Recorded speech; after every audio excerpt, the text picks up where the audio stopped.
അപ്പോൾ ഈ ഒരു ക്വസ്റ്റ്യനിൽ പറയുന്നത് എന്താണെന്ന് വെച്ച് കഴിഞ്ഞാൽ ഇതിൻ്റെ കോർഡിനേറ്റ്സ് കണ്ടുപിടിക്കാനാണ്.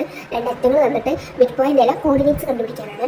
അപ്പോൾ എങ്ങനെയാണ് ഇതിൻ്റെ കോർഡിനേറ്റ്സ് കണ്ടുപിടിക്കുക എന്ന് നമുക്ക് നോക്കാം. അപ്പോൾ ആദ്യം നമ്മൾ വൈൻ്റെ വ്യത്യാസം കണ്ടുപിടിക്കണം. അപ്പോൾ ഈ വൈയിൽ നിന്ന് ഇവിടെയുള്ള വൈ കോർഡിനേറ്റിൽ നിന്ന് ഈ എക്സ് കോർഡിനേറ്റ് ഇവിടെയുള്ള എക്സ് കോർഡിനേറ്റിൽ നിന്ന് ഈ എക്സ് കോർഡിനേറ്റ് കുറക്കുക. അങ്ങനെ നമുക്ക് അതിൻ്റെ വ്യത്യാസം കണ്ടുപിടിച്ച് നോക്കാം. Change in the x coordinate is equal to ഈ മണ്ണിൽ നിന്ന് -1 ഈക്വൽ ടു എന്ത് കിട്ടും? 2 കിട്ടും. മൈനസും മൈനസും പ്ലസ് ആയി മാറും. അങ്ങനെ വേണ്ട 1 മൈനസും മൈനസും പ്ലസ് ആയി മാറിയിട്ട് 2 കിട്ടുന്നതാണ് നമുക്ക്.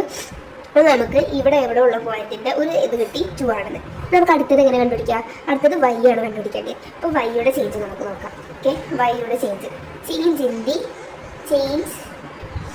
ഇൻ ദി വൈ കോർഡിനേറ്റ് എന്താണ്?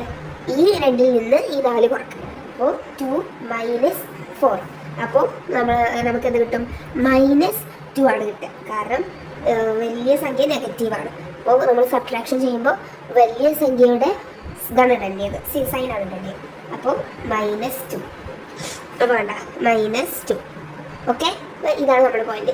ഇങ്ങനെ നമുക്ക് ഓരോന്നിൻ്റെയും പോയിന്റ് കണ്ടുപിടിക്കാവുന്നതാണ്. തെറ്റിയിട്ട്